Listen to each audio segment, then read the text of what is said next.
Today is the third and final part sa ato ang Christmas series for the month of December.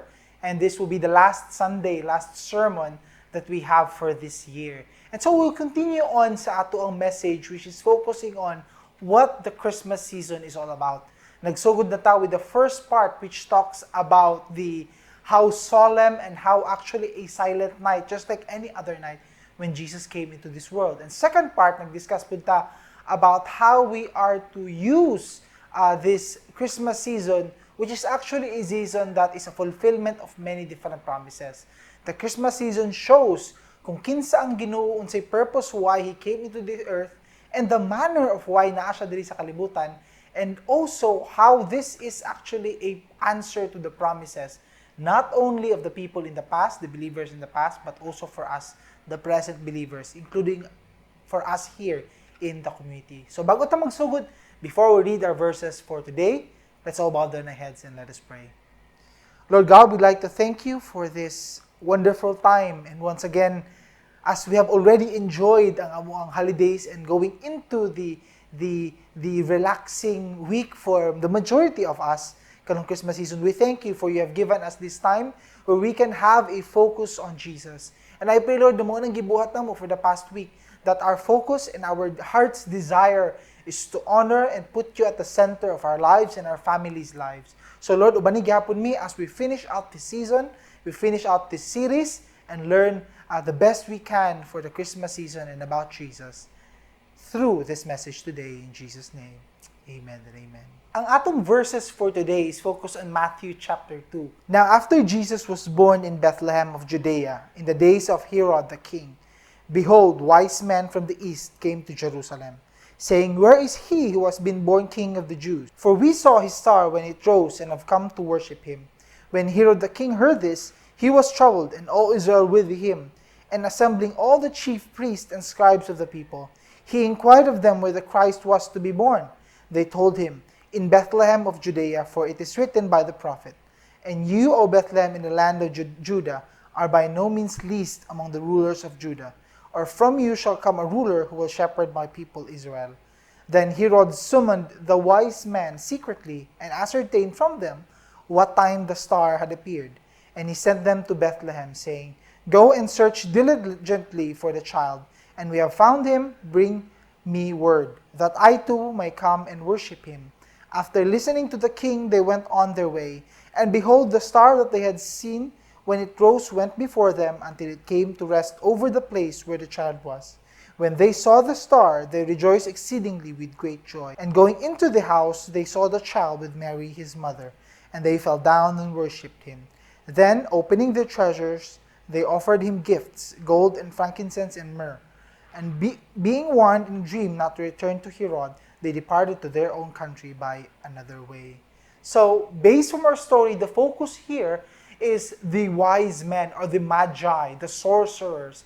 And it's very interesting na sila ang gisulod sa part of this story about Jesus. In Matthew 2, Jesus' birth stories, which is ang Matthew and Luke only from the Gospels. And it's very strange. Nga no, out of all the people who would come and see and look for the birth of the Messiah, the King of the Jews, are not Jews.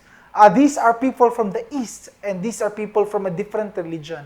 And it's very interesting how the Lord, gipili niya in ana ang landscape sa pagsugod. These were not people who have the same faith. These were not people who are looking for the King of the Jews. These are people who were not Jews, but looking for the King of the Jews. And it just shows that the Lord works really in mysterious ways. The Lord even purposely uses this na not as a way na dili through a group of Jewish people nga magsugod sige pangutana out of no reason, and then si King Herod mabalaka siya na murag nagrebel na ang mga tao na magstart siya magpadala siya mga sundalo to stop the rebellion. Dili, it's coming from different people from a different city, different religion adto diha looking for the King of the Jews. And that prompted King Herod to na mabalaka siya because the word they use is King of the Jews. It seems like he's saying na bagong king, na is someone who will replace him as the king, na is someone who will lead these people into freedom. And so muna nabalaka siya, muna kulbaan siya. na ay people nagdili Jew nangita saya, how much more if magawas ng identity and king of the Jews, how much more that the Jewish people would rebel against me. Muna nakulbaan siya that maybe this is a time na nailogon niya ako ang trono. And as you know, sa ilahang panahon, if you study the history, it's very rampant kaning assassination na ay uban, pwede iyang igsuon, pwede iyang relative, pwede iyang cousin, pwede iyang pamangkin, na mo try upatay sa current king para mag-next in line sa throne.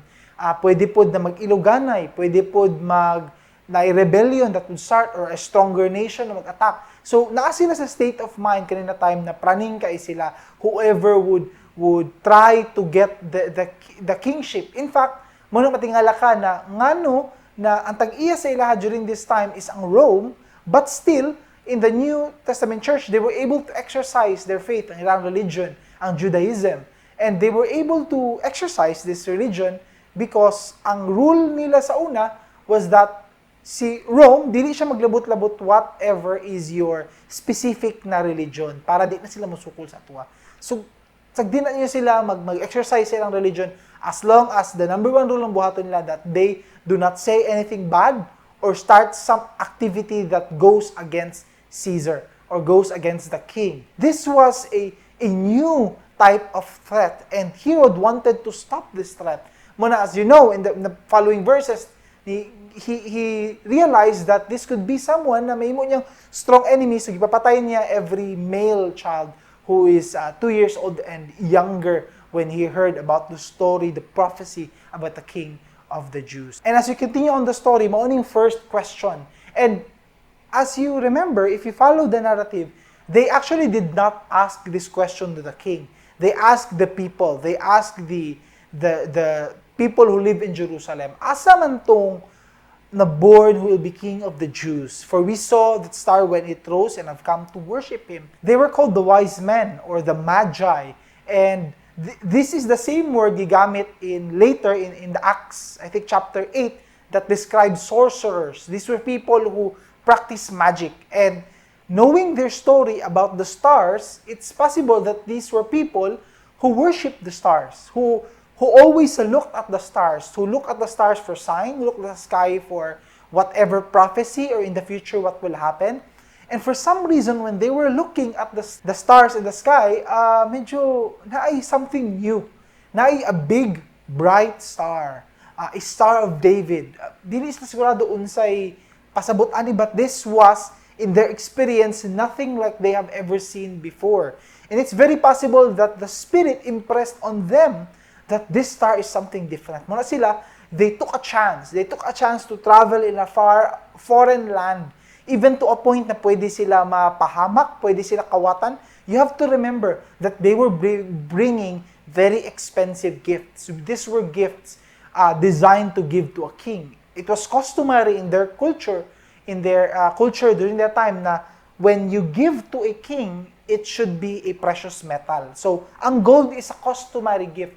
If you can remember, even si Solomon and David, when other nations would visit them, for whatever reason, like the asking for wisdom, or tanawon giyon sa pagbuhat sa palace or sa temple, they would always bring gifts. And ang gifts would usually consist of gold and silver. And these were, mahal ni siya. If you are a Jewish person and you would be able to get gold, mahal ni siya. Even the frankincense and myrrh, these are used for burial rites. And these were used for perfume. These were expensive gifts. So, giris nila na tanan just to go to this star, no? Sila kablokin sa. And ang interesting thing, Ana, is that they said they want to worship this man. They want to worship the King of the Jews. Pwede lang. Aren't these pagan people who do not believe in Yahweh, the Jewish God? Di ba lahi lang Ginoo? In fact, they worship the stars. Ngano they see this as the star that is deserving of their worship. And we could see from this verse that the work of the Lord, how the Lord transforms the heart of a person. It's one part for us to obey God by sharing the gospel to other people, but it also shows that God would also work in the hearts of unbelievers or non-believers or even sinful people who have really undergone silang sinfulness. God can change them through the work of the Holy Spirit. And in this instant, it was God Himself, the Spirit Himself, who transformed their hearts and that they long to worship this star. No one can come to me, Jesus said, unless the Father who sent me draws him, and I will raise him up on the last day. In 2 Timothy chapter 1, verse 9, God saved us and called us to a holy calling, not because of our works, but because of His own purpose and grace, which He gave us in Christ Jesus before the ages began. And the Magi experienced such grace, the same way that Saul, who became later Paul the Apostle, experienced the grace that he was a murderer of Christians. Gibag-o siya sa Ginoo. It's very weird for them to know na naay King of the Jews. Mao na, ito pagpangutana na King Herod, nangutana siya mga Jewish people, all the Jewish people would be able to answer. Kabalo sila. This was in the Old Testament. If you can remember, last sermon, last message na to, it talks about the promises of God about a future Messiah in the Old Testament. So kani, pagkahitabuan ni, it was a coming Messiah, and muna nakabalo siya. So gitawag niya ang mga wise men. And so Herod summoned the wise men secretly and ascertained from them what the time the star had appeared. So, we can see here na it's actually from different events. Lahi ang nahitabo, at first nakita nila ang star, it landed somewhere in Jerusalem na dito nagtugpa ang star. So they followed it, and then nawala na to. And then later makita na to usab tong star, but the star would not be there anymore. Ang wise men lang nakakita, and it was gone. So, buwan na si Herod, wala may star. Kano saan niya nakita ng star? Kano saan ito na-born? Nangutan na siya. Quiz niya sila so that he would also make his timeline asa nakadapit, asa nakatos nag-transfer, kay pangitaong to na ako, and I want to kill him. Verse 8, He sent them to Bethlehem, saying, Go and search diligently for the child, and when you have found him, bring me word that I too may come and worship him. As you know, it's a lie na makak sa King Herod. He does not want to worship. He wants to kill. Hindi siya gusto madungagan niya mga kalaban. Ingna ko palihog asa dapit kay pangitaon. So I charge you, I command you as king of this place. You have my permission na pwede mo musulod. You have permission na mangita. Basta ingna lang ko. And man mo nang rule niya sa Magi, sa wise men. Verse 9, After listening to the king, they went on their way. And behold, the star that they had seen when it rose went before them until it came to rest over the place where the child was. When they saw the star, they rejoiced exceedingly with great joy. And makita nato diri that the appearance again, so the second time, niguwas na po itong star, paggawas sa star, dito exactly sa house, sa place kung asa na si Mary, si Joseph, and Jesus. And as you could see, in that time and in that place, they experienced joy because they realized that this was worth it. The risk was worth it. Kaya kung wala ito ni-appear ang star again, it may be na medyo nakulbaan na sila. Saan nagisudla na to? Tama ba ni? Pwede tapat yung naging hero na ani. Ingnon ba na to siya? Apilon ba tayo niyang patay? Di takabulon si buhaton. But the appearance of star did was God saying to them, You have obeyed me. And therefore, I grant you na makita ninyo ang inyong ginapangita. When I read this, I remembered a proverb. It says, I love those who love me. And those who seek me diligently will find me. They were filled with joy. They were filled with joy na they were able to participate of experiencing Christmas, experiencing a time where a focus was on the birth and the coming of Jesus Christ. And if you think about that, it's actually a reminder sa ato na kita we tend to look at this year and this Christmas as if nasayangan and nawala ang time to really enjoy kay daghan kay mga lockdown, daghan kay mga kalisod na di ka-travel basta-basta or nawala mga opportunities or perhaps nawala ang trabaho or nawala ang many things sa atong kinabuhi. But you have to remember na if ang Magi, the wise men who do not have the same faith as us, are able to be happy and joyful despite the danger and risk nilang gitake, why should not we be full of joy because we are reminded of the birth of Jesus? Dapat kita mas joyful pa, not because of these things, but because of the fact that we know a Jesus who was born into this world to pay for our sins. Kita pa dapat mag-exceed atong joy kaysa sa ilaha. Let's continue the story. And going into the house, they saw the child with Mary, his mother, and they fell down and worshipped him. Then opening their treasures, they offered him gifts, gold, and frankincense, and myrrh. And being warned in a dream not to return to Herod, they departed to their own country by another way. So sila, wala sa nibalik sa ilahang gagyan, wala sa gainan si King Herod. And of course, I believe that either an angel or the spirit or mismo si Joseph or si Mary, nag-ingon daan sa ilahan na, ay na magbalik dito. So, but what we can focus here sa story is we focus about them offering gifts. It just shows that sugod pa lang in the Gospels that the birth of Jesus are for people who are waiting for Jesus. The answer to the prophecies na gihatag in the Old Testament are people who wait for these promises, who wait for the fulfillment of these prophecies. And sila, they gave gifts because they could not contain their joy na naimabutay King who deserves of our worship, and we give Him gift. But ang challenge nato when we look at this season is perhaps appeal punta dito that when we look at these activities and festivities sa karong panahon, we focus more on giving gifts to others. Di ba ang gift and time is for God? Di ba ang Christmas time is sila naghatag gifts for Jesus? Nga nung it seems to us na we love giving gifts to others more than giving gifts to God. And kita, the sad thing is, it seems na when we remember Christmas time, ang immediate na sa tong thought is either kita makadawat og gifts or kita manghatag og gifts. It's never about giving gifts to Jesus, which is actually the primary being why naataani na time. And yet, that's the irony. Siya nun hindi ka dawat og gift. And kita tanan makadawat og gift, ug siya wala. So many questions sa tuwa. What gift should we bring? Or what gift should we have brought? Again, the Christmas season is not yet over. I know some of us excited na for New Year. Auban sad, dili ta wala tay explosives or di ta kadto sa places karon na naay mga explosives. But is that what Christmas is about? Enjoying the time, kaon, giving gifts, and then preparing for New Year? We still have a chance. We still have a chance to make this right if in case we miss out on what Christmas truly is about. So what gifts can we bring to our Lord Jesus? There are two gifts actually in the Bible that tells us what we can give to Him. One of the songs na sikat kaayo in US, dili kay sikat diri, but if I say a line there, I think you will remember the song. It goes like this: para pa pam pam, da da da da da da, para pa pam pam. Mo na sa tuwa, for most of us, mo na remember nato ang para pa pam pam. But actually, that's a long song. And balik-balik ng para pa pam pam. And there's a reason why balik-balik ng para pa pam pam. The song is about a little drummer boy. And muna lyrics niya, come they told me, para pa pam pam, a newborn king to see, para pa pam pam. Our finest gifts we bring, para pa pam pam, to lay before the king, para pa pam pam. And so the song goes. The song is actually about, it's the wise men.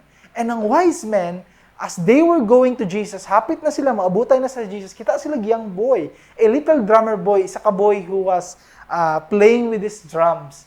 And gingnan niyang boy na, huyuban sa mua, maghatag me our finest gifts. It perhaps be life savings nga to buy those gold, myrrh, and frankincense.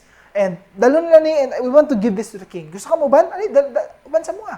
And iuban tong little drummer boy. So, nag-play siya to para papam while he was traveling to the place where Jesus is residing, katong house kung asa dito si Jesus. And the song continues, the little baby, para papampam. I am a poor boy too, para papampam. I have no gift to bring, para papampam. That's fit to give our king, para papam. Shall I play for you, para papampam. Mary nodded, para papampam. The ox and lad kept time, para papampam. So pag-abot dito, na-realize niya, hala, wala man na kay gift. Sila daghan kay gifts, ako wala. Ala siya, little baby, I'm a poor boy too. So makita niya, poor po sila kay, poor po ni sila na family. But ano siya, poor boy, mampug ko, wala ko yung mahatag. Siya, pwede magtugtog na lang ko. Si Mary nag-nod. Of course, that story, that song is not biblical. Wala na hitabo, wala nag-mention ng Bible about a boy, a drummer boy nag-uban sa wise men. But that song has relevance to us. Because the little drummer boy, wala siya lain mahatag. And unsay naa siya right in front of him, mo na itong ma-offer niya. And I'm going to share a few verses that explains and shapes why this should be the first gift na yatag nato sa Ginoo and why dili kaning what we expect. Okay? So number one, we could immediately think na kaday lang, if it's a gift for the king, I know. It has been a tradition for many times na pag gift gani sa Ginoo, we give money to the church. Or we give time para mag-serve sa simbahan. Or kaya hatag mi sa family offering to a church, or a pastor, or a priest, or whoever, clergy na among tagaan. No. You know why? Because if ang imong response to Christmas time is giving back, repaying back to God unsay gihatag niya sa tuwa, Romans chapter 11 reminds us of something. And this is the reminder. Who was given a gift to him that he might be repaid? For from him and through him and to him are all things, to him be glory forever. Amen. Apostle Paul reminds us, kinsay mo hatag sa Ginoo regalo that mauto ang mutubos mo bayad sa iyang gibuhat para sa tuwa. If you give an offering as to repay or pay for your sins or pay for the salvation aron mabawasan nimong utang sa Ginoo, you cannot do that. It's impossible.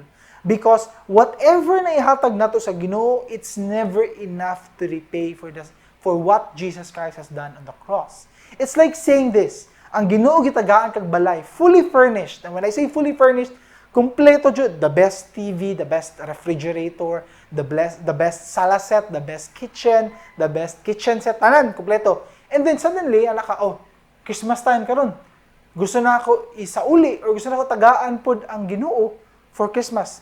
For the gift na gihatag niya na balay. So gibuhat na ako, ikuha na akong sofa. Nahin ko, mga na akong bayad sa imo.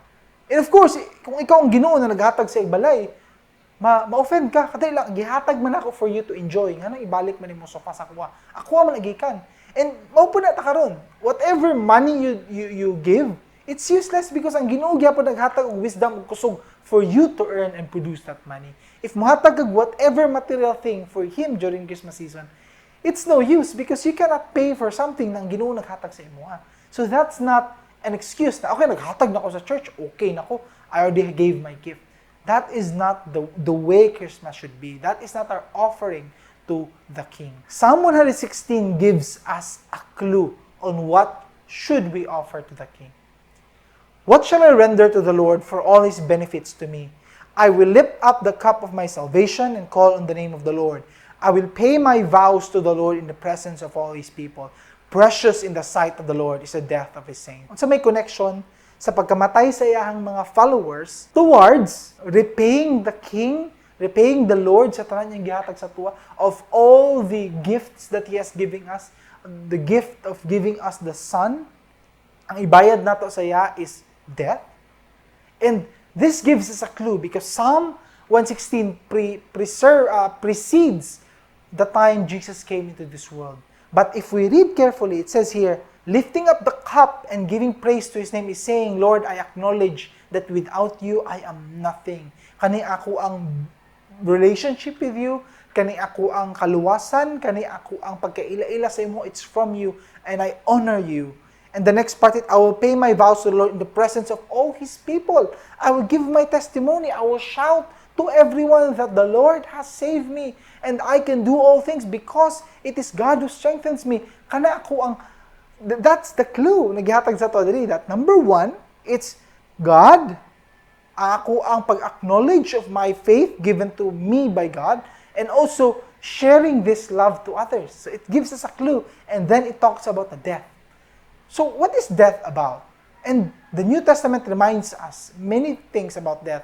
One of those things in Galatians. I have been crucified with Christ. It is no longer I who live, but Christ who lives in me. And the life I now live in the flesh, I live by faith in the Son of God, who loved me and gave himself for me. Every believer, wala exception, all of us who have been saved, who have been forgiven of our sins, who have repented from our sins, and put our faith in the Lord Jesus Christ, tananta, ang process ana is ang being crucified with Christ. Muna, it's our outward proclamation of our faith. When we put our faith in God, God says that we should follow him in this way, that we go into water baptism. Muna, we encourage everyone that if you're really serious about your faith, you want to follow God, you must be baptized. Because ang ipakita ni Jesus as an example is being baptized while being an adult. Making that conscious decision na biyaan na ako ang kalaan na kinabuhi, and therefore I now follow God.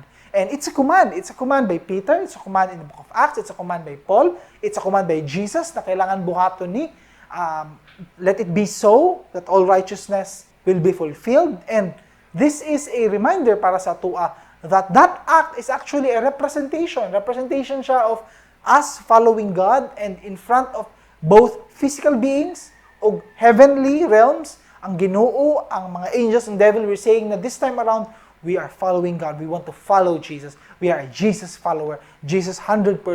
And therefore, I will show to everyone that I will be baptized. And muna si Paul nag-ingon that the life I now live is by Christ because it's now a change. Katong karaan ako is dead na person. And karon I have a new life. I have a new perspective. I have a new faith. I have a new calling. Dili na ako mag-follow. And in Galatians, it continues, those who belong to Christ Jesus have crucified the flesh with its passions and desires. So atua pagiging crucified on the cross, it's not simply a change of faith or this time mo follow natin sa Ginoo. It's also a crucifying of our passions and desires, which means that before, ang atuang life is shaped into the perspective that we have in this world. Kung atuang goal sa kinabuhi sa una, it's simply for us. Gusto ko mo ato aning country, gusto ko mo aning trabaho, gusto ko ato, gusto ko ana. Biyaan na to nimo. You have crucified that already in the flesh.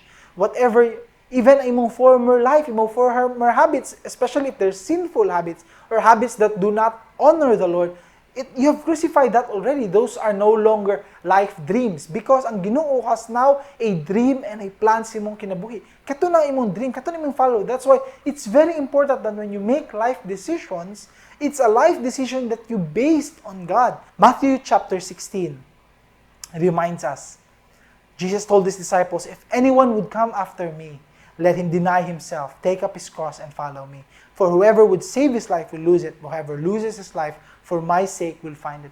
I love this verse. I love this verse because this is one of the verses na whenever it's early morning and then si Caleb gusto mag-spend time sa kuha. So I give him my phone and then mag-recite the verse because it's part of my routine na mag-memorize of verse.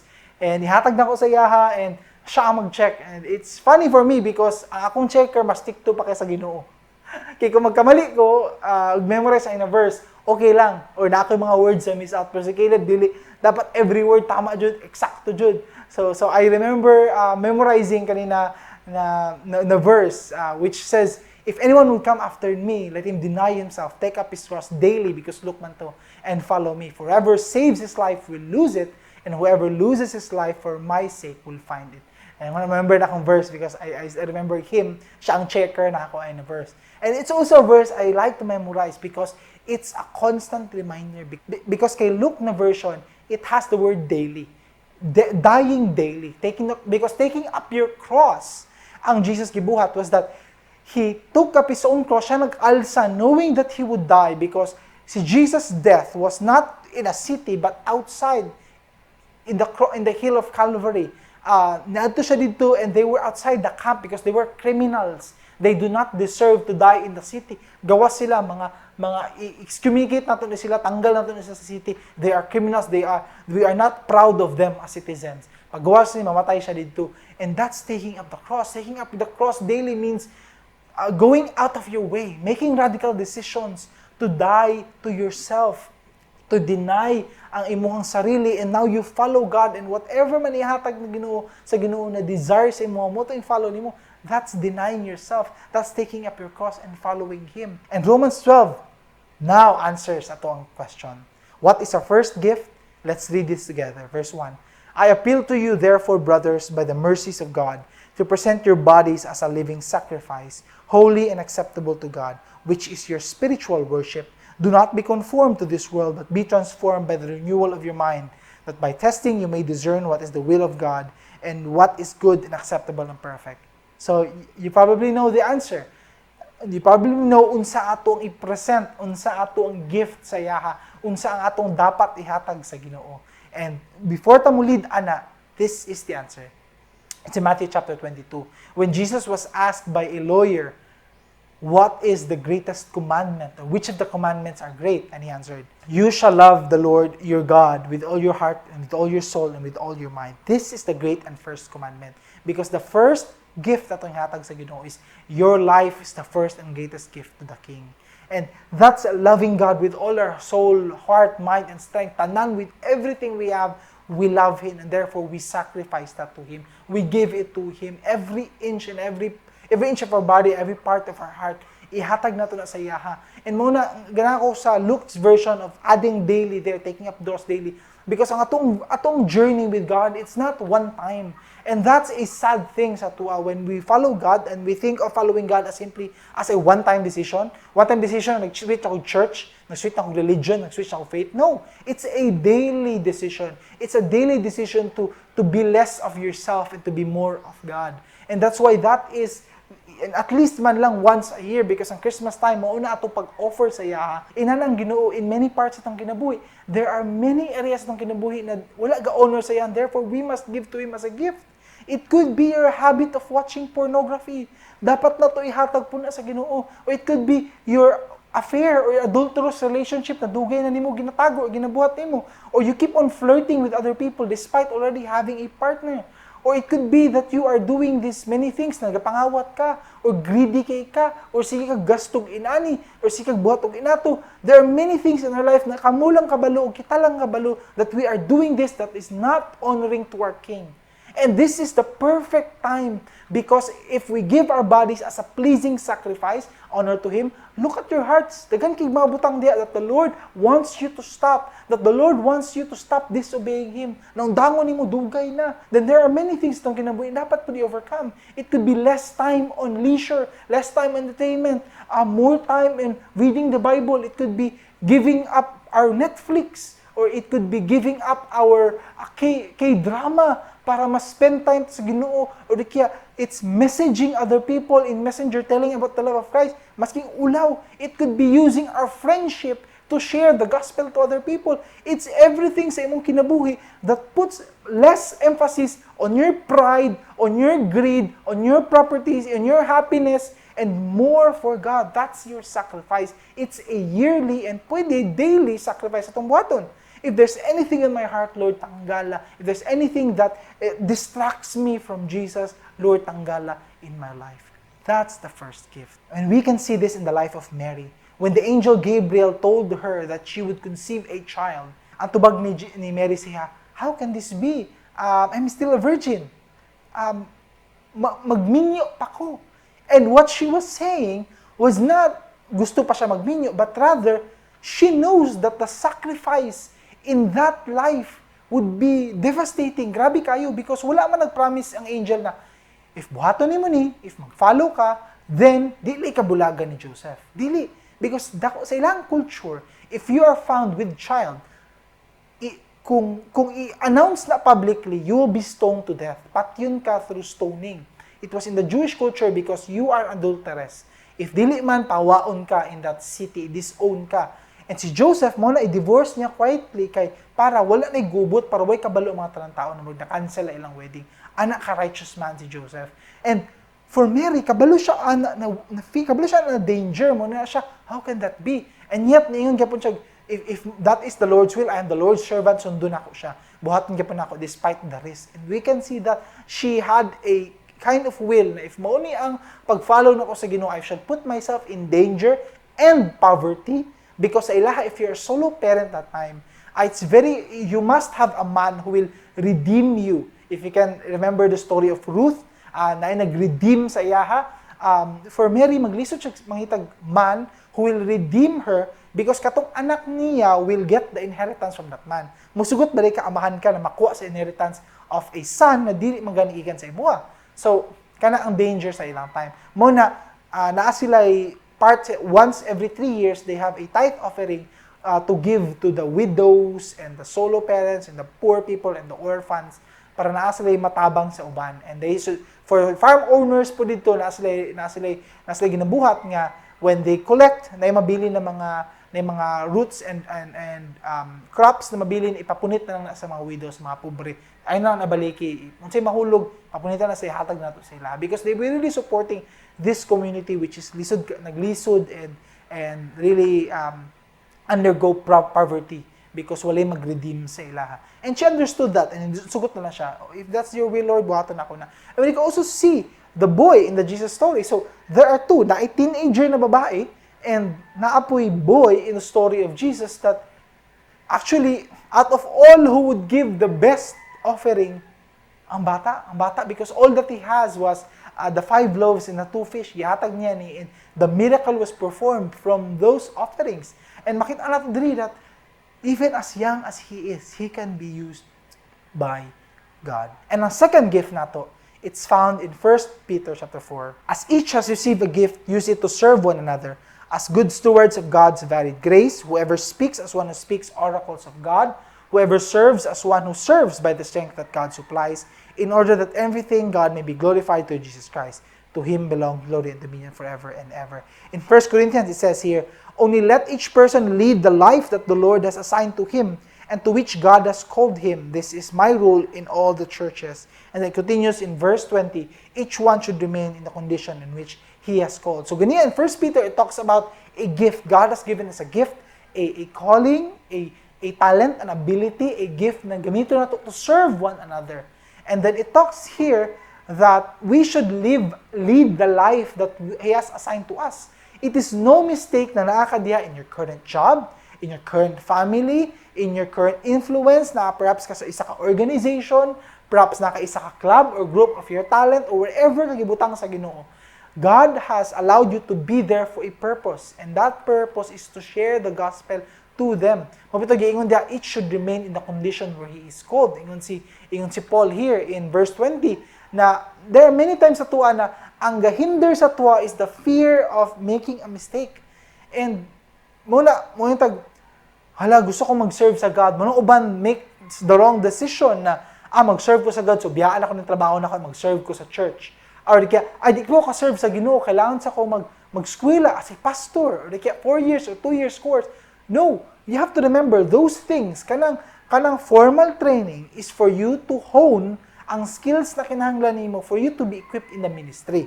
But ang pag-minister, ang passion and ang purpose to do all these things, gikan na sa Ginoo. He can use you in many ways that He can. Mabitaw na when you are in your workplace or kung asa mo gibutang sa Ginoo, and even your family, you should lead it in such a way that this is your calling. Mo ito basta-basta mag-shift into something. We must first worship and serve God faithfully in whatever condition kung asa ka karon. Muna, lead well, serve well, because it is for God. That is the second gift. You shall love your neighbor as yourself. And therefore, atong second gift is atong service to others. Ang second gift na to the King. Whatever it is na atong gift or work or naata karon, that is our offering to the King, that we do it well. And not only well, but mang serve na to sa uban, we do it for others. So, ang first is for the King atong self, atong devotion to Him, that's the first great commandment. And second, we love these people. And that's actually a summary of the 10 commandments. The first 4 of the 10 commandments, it's our love to God. And then the second 6 remaining sa 10 commandments is the service to other people. You shall not murder, you shall not commit adultery, you shall not covet your neighbor's wife, your neighbor's properties, etc. Those are the second commandment, how we treat other people, ang atong love for other people. Muna, if there's anyone na atong neighbor or other people that we have not yet offered to the Lord, morning best time. And what I mean by offering is, if there's any is there anything in our heart na wala pa nato napasaylo sa ila, if there's any wrong that they have done to us, this is the perfect time na, Lord, ihatag na ko si Muani. Kani siya person, he has hurt me many times, and I'll give him to you, I'll forgive him for you. This is my offering to you. If not a spouse or not a partner in life who has done many wrongs, and it seems lisod na kaayo mag-continue mag-love sa ila or atong children perhaps, we give that to the Lord. Lord, I offer to you, this is my second gift. I offer that I will forgive them, I will love them, I will continue to serve them. If there's anything in anyone atong neighbors, Lord, My offering to you is I will share the gospel to this neighbor. Sa una maulaw ko, but Lord, tabangin ko this following year at I will offer, bahala nang maulawan ko, bahala lang i-reject ko nila, I will share the gospel to them. I will help them. I will assist them. Akong parents sa dugay na kay nakawala ginaubanan, bisita ko sa ilaha. Or wherever it is serving other people. That is the second gift. That is the second gift that we give. Muna bitaw, if you remember John chapter 4, it's a story about Jesus and the Samaritan woman. And when the Samaritan woman realized that it was Jesus who gave grace to her, who told her about the true worship and about following the true God, God used that Samaritan woman. Ang gibuhat sa Samaritan woman, dagan siya sa iyang taon, despite na pwede dili siya tuuhan or kalukuhan siya sa mga tao, being a woman who has 5 husbands and 1 boyfriend. Pwede siya dituhan, katawan siya, kalukuhan siya, nabuang mo bayanan ni. But still, nag-share siya ato. She allowed herself to be used by God because that is an example for us as well. Our service to others, our sharing our gospel to others, that's the second gift. These two should always have a balance. If you love God and you give a gift to Him, offering your lives, but you do not serve other people, you have lost following the second commandment, the second gift. If buhaton po nimo siya panghatag gift sa uban kan Christmas season, and yet you will not repent of your sins, you will not offer to God your body and your life, naglack po kag the great and better and the best sa duha na commandment, duha ka gift. You are lacking a gift. And therefore, this Christmas season, we still have time. We still have time to be number one, offer our gift to the Lord by offering our lives to Him, by repenting of our sins, and making a decision to follow Him, and asking for Him forgiveness. And second gift, to serve other people, to love other people more. And I'm sure for most of us, dalit na lang ni second because we have done this during Christmas season, nanghatag ta sa uban. But how about the first and primary and most important gift, which is to give ourselves to God? These two should be done, especially this season, because our God deserves this gift. Let's pray. Lord Jesus, we'd like to thank you for this time. Thank you for allowing us to close the Christmas season with your blessing of allowing us to realize what we are missing for the Christmas season. If there's anything in our hearts, Lord, that dugay na kayo di mo gina-trouble me or gina-convict me, Lord, tabangin me that give us a heart of repentance na mga migpasaylo, whatever it is in our hearts. Lord, I pray that our lives will be a spiritual offering to you, a fragrant offering sa imuha, that will be our gift, such as the frankincense would give a sweet aroma, a perfume. Our lives would be that way as well. And allow us also, Lord, to give the gift of serving others, that we will make it a mission for the following year, na among kinabuhi, among gifts, among talent, wherever we are, workplace, home, school, o kung asa man mabutang, that we will use all these skills and talents for you to be glorified and for you to be served in whatever capacity kaya namo. We thank you and we give you glory in Jesus' name.